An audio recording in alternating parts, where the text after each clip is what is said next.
Hi, my name is Andrew Blyler and I am a student at Unami Middle School in Chalfont, PA. My topic for Google Science Fair was bridges, specifically truss bridges. The question I am striving to answer is, what is the best way to manage resources when building a truss bridge? I chose this question because one of the leading causes of bridge collapses every year is design flaws. My experiment consisted of building two types of bridges. One would have only 4 large trusses, while the other would have twice as many trusses, but they would be smaller. My hypothesis was that the smaller trusses would support more weight than the larger ones because there would be more material to support the weight. First, I built all of the bridges, using popsicle sticks and wood glue.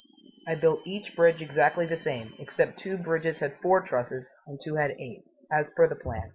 Then I attached a plastic bag to each individual bridge I was testing with 2 zip ties. I filled each bag gradually with cans that had the weight clearly printed on them as 15 grams. I took note of the weight at which each bridge collapsed by taking out the can that caused it to collapse and finding the combined weight of the cans in the structure that it was able to support. Then I recorded the data in a data table. Unfortunately, my experiment was inconclusive. All of the bridges did fail under the weight, but none of the popsicle sticks broke. All of the bridges failed at the same point, where the side of the bridge met the base. Instead of collapsing down through the popsicle sticks, it fell to the side, bending where it was held together by the glue. This then only tests the strength of the glue, not the strength of the two designs relative to each other. As a result, the data was erratic and did not show if one design was stronger than the other.